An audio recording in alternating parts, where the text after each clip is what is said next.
Picking up where I left off in the last video, let's get this radiator fixed.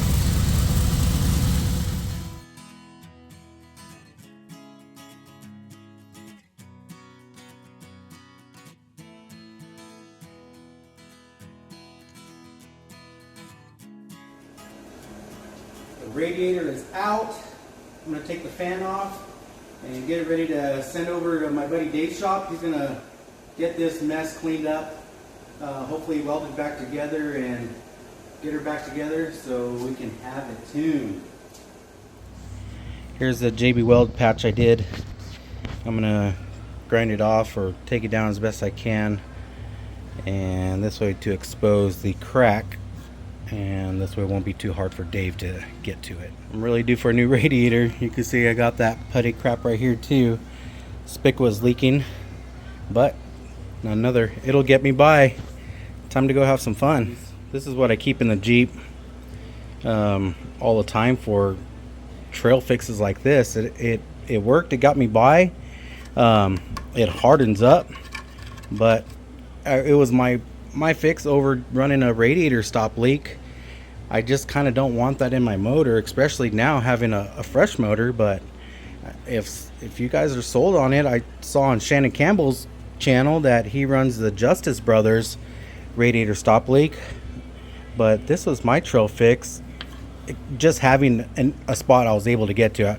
If it's in one of these core rows, it would be hard. I could see that stop leak being a better product, but I don't know. I'm unsure. This was my fix, and maybe I should give that stuff a shot, but I'm just kind of a little worried. And along with other trail item fix stuff, I keep right here in my hostile bags. Nice, handy, easy to get to. Don't have to be digging through tool bags. So this is kind of my repair side. So thanks to Dan, appreciate those bags.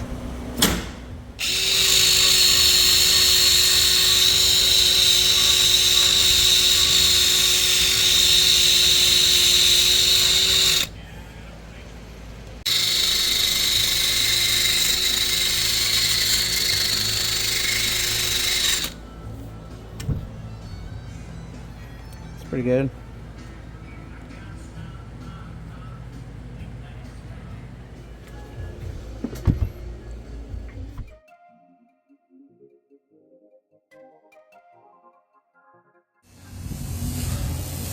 Brought the radiator over to Dave's shop, Bab Unlimited. He's gonna get that thing fixed up for me.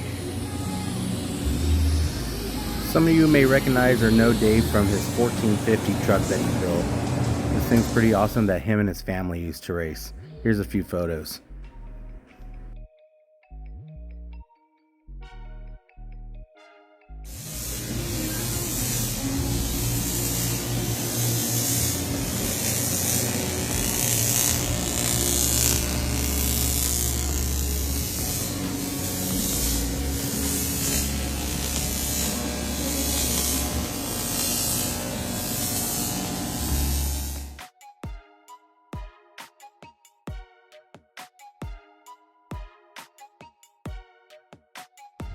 Alright, got it all done.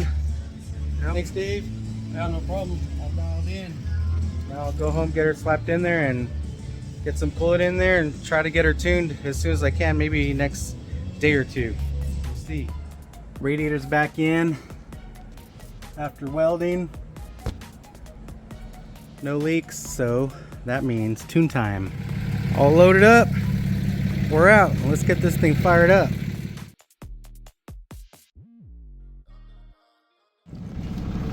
We made it out here to Steven's shop out in the Ranchos. We're gonna see if he could clean up my tune, make it work a little bit better for this cam we put in. This way we could get this thing running up and down the road. Steven's known for drag racing. You guys may recognize him from the show Street Outlaws. He has a white Nova. He's been running it all over the US.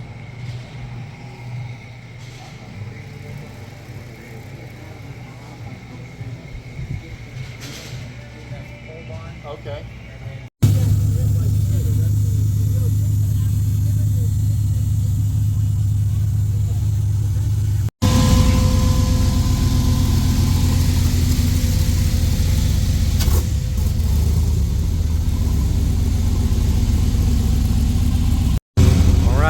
tune in it. He told me go play, so we're gonna go play, get some data from it. I'll be back. I do have to change the throttle positioning sensor. It's kind of gummy, a little sticking up here and there, sticking my throttle up. So I'll get that dialed in. I'll be back, see if we can get her top notch for what I can. But it's time to go have fun now. Good morning. Well, after last night, we learned I needed to buy a TPS sensor so we could get the idle set back down. It wouldn't get back down to its set RPM. So I'm gonna go ahead and get this thing changed today. Buddy Brian's gonna come over, maybe help me out with it and help me get it set to 0, because you have to set it back to 0 to help calibrate the TPS and get the RPM set. So let's get this installed. This is gonna be fun having the intake backwards, but I prefer to have a little clean air, so I put the intake inside the cab. But it makes it fun with all these fuel hoses and the sensors buried, tucked behind the harness. But I'm gonna work on getting that out and get the new one in. Brian Wood came over. We got the TPS sensor swapped out. Trying to get her dialed in. He's teaching me a little more about the Holly system. I'm completely not familiar with it, so we're gonna try to get something and we're gonna go from there. Think we're good enough to go play? We're gonna find out. First start, but time to load up. We're gonna see how this tune is. I'm sure it needs an adjustment because all we did is zero in the new TPS. Kevin's over there, hood's open. That's not good. I better go check on him. All right, load it up. Time to go. Head for the hills. These guys. Let's go.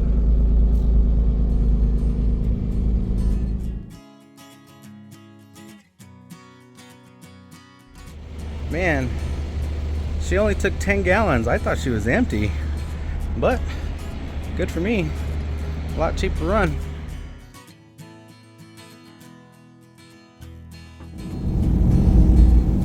This is the local 4 lanes. It's a good solid climb for a while. Just gotta keep it steady.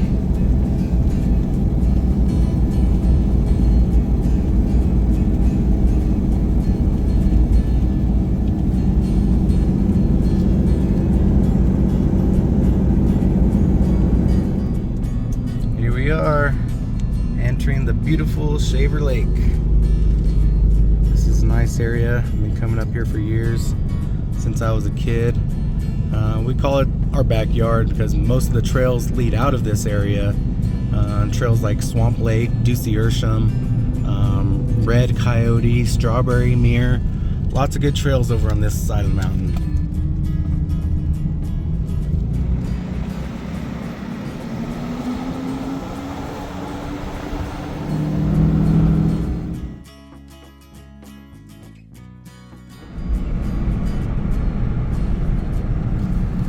Here we are, Tamarack Ridge Trailhead. This is where we enter the green gate to head on back, and this is who the event's thrown by, Clovis Independent. Thank you guys. Made it, got camp set up. I'm gonna head to the tower before it gets dark.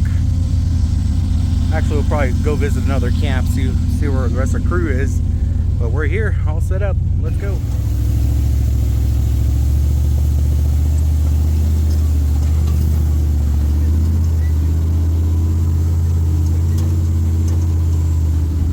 There's the tower, 8,000 feet.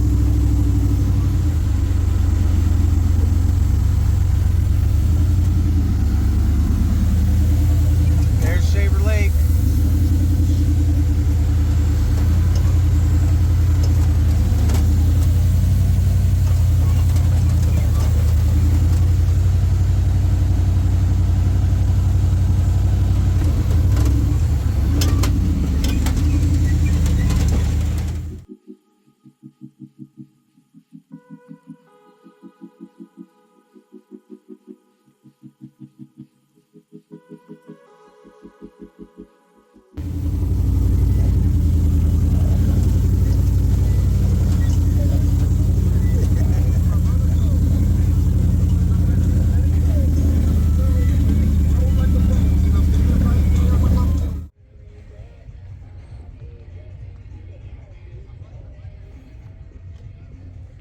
came down and check out Brewer Lake. It's nice. I didn't record, of course, down this nice obstacle right here. But here's a lake. Got a few of us down here. It's nice. Usually it's full of mosquitoes, but not today. I think last night was pretty cold. It froze them out. So nice day today here.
Unfortunately, after this clip, I realized I had lost my wallet, so I stopped recording and backtrack and try to find it. The next morning, we headed back to Brewer Lake, and I was still looking.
Right here you'll see the difference between a full axle rig and a stock axle rig.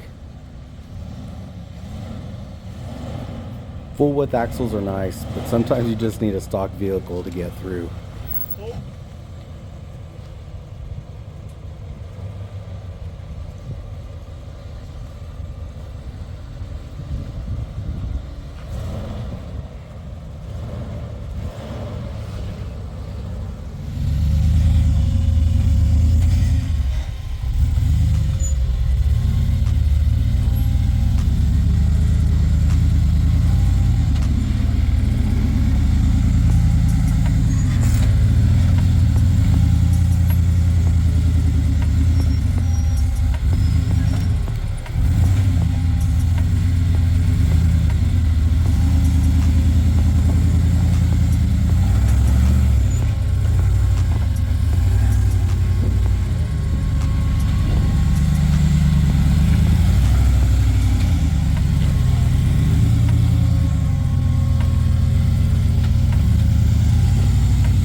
working our way back out.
That's it for Moonlight.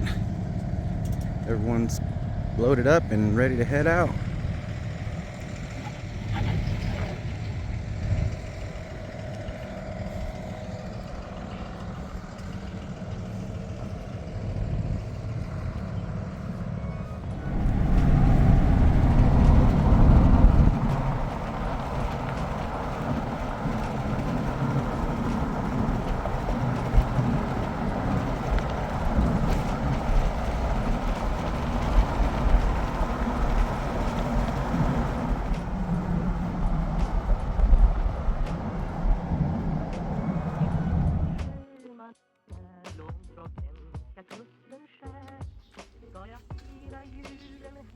As soon as I got home, I started tearing the Jeep apart, looking for my wallet. And what do you know? It had fallen out of my pocket, but luckily landed in the Jeep. It had worked its way back in this hole next to my little link tower, but I'm glad it was here.